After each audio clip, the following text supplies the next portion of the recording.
mapanghamon, malikhain at sumasalamin sa realidad.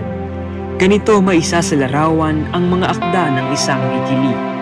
Dekada 60 nang tumunog ang pangalang Ricky Lee, isang manunulat, mentor at makabayan. Lubos na ginagalang sa larangan ng malikhaing pagsulat at pelikula. Walang himala! Ang himala ay nasa puso ng tao! I make it a point to write every day. Lagi kong sinasabi sa workshoppers ko na trabaho ko yun, writer ako. Hindi yan dependent sa mood or mental block. Kung wala akong deadline, I'll just keep writing. Kung wala ako sa mood, I'll just keep writing maski pangit yung lumabas, but I love to write. Hindi lingid sa karamihan na humigit 160 na ang mga obra ni Ricky Lee.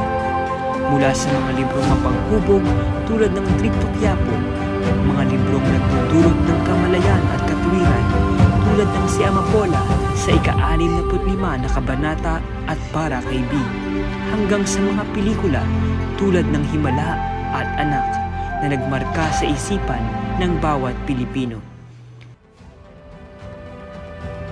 Kasi sa lahat din naman ng ng mga libro ni Mr. Ricky Lee, hindi kanya paaasahin. Yung parang hindi kanya bibigyan ng pantasa. Parang lagi siya dun sa totoo lang. Binigyan talaga ng kakaibang konsepto. At the same time, sinama niya yung humor niya sa pagsusulat. Ayun yung gusto ko sa Amapola. Parang maraming random, but at the same time, nag-make sense siya dahil nga sobrang ganda ng humor ni Ricky. What I really admire about Ricky Lee's crafts and his work is that he has this sense of reality that he tries to incorporate. He also tries to teach us senses of love, meaning, and that's something that he tries to teach in people. Yung alam mo yung pag may nagbasa, hindi lang siya natapos doon sa pagbabasa. Kundi may natutunan ka, tapos mapaparealize mo yung tao na kapasa. Oo nga, no, ganito nga yung nangyayari sa hindi niya ako binigyan ng bakit ganito, hindi niya ako binigyan bakit ganito, paano mo ganito. No? Parang pag binasa mo, gaya nung sa mga libro pa ng Sir Ricky, na pag binasa mo, oo nga, ito yung nangyayari. Ito yung...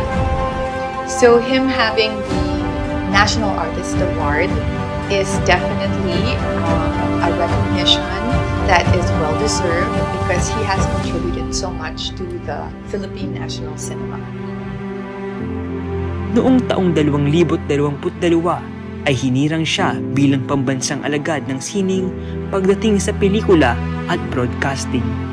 Hindi maikakaila na ang kanyang angking husay sa pagsulat ay nagbigay kamalayan at inspirasyon hindi lamang para sa mga manunulat na tulad niya, kundi para sa sambayanang Pilipino.